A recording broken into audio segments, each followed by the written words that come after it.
d'une dissolution, déjà, pour commencer? Ça veut dire quoi? Ça veut dire plus de sites Internet, des interdictions de se rassembler? Qu'est-ce que ça veut dire? Non, c'est pas ni site internet ni interdiction de se rassembler. C'est tout simplement que l'association perd sa personnalité juridique. Elle ne peut plus agir dans le champ juridique. Après, vous avez toujours l'interdiction de reconstituer une association qui a été dissoute. C'est une infraction.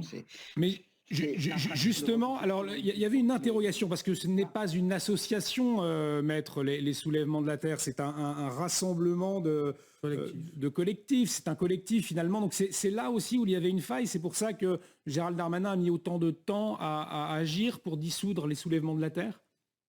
Alors, je suis pas un spécialiste, hein, mais le texte, l'article L212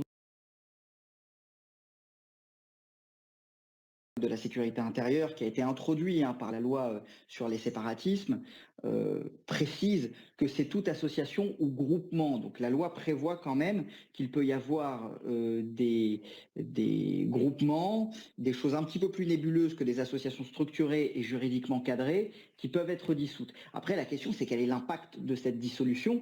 Effectivement, si le mouvement n'a pas de personnalité juridique en soi, eh bien, la dissolution de ce groupement n'aura pas un grand impact. Il y aura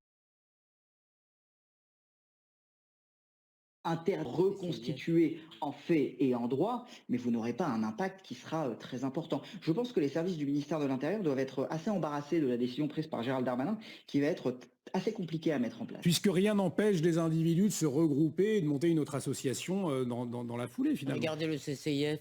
Ouais, Le ça. CCIF est devenu le CCIE, à ma connaissance, ils ne sont pas moins nuisibles. Hein. Alors, si il y a une infraction qui s'appelle reconstitution de ligue dissoute, vous n'avez en théorie pas le droit de reconstituer une association qui a été dissoute dans les mêmes formes, de fait ou de droit, mais surtout déjà il va falloir la dissoudre, cette association, il va falloir le dissoudre, ce groupement.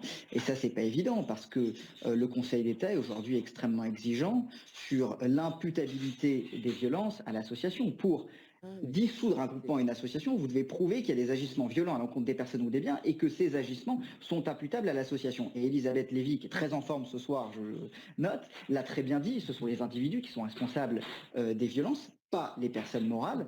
Or, il va falloir relier ces individus au groupement et il va falloir expliquer que c'est le groupement et seulement le groupement qui a appelé à la violence. Or, c'est dans les faits, à mon avis, beaucoup plus compliqué que ça. Donc c'est pas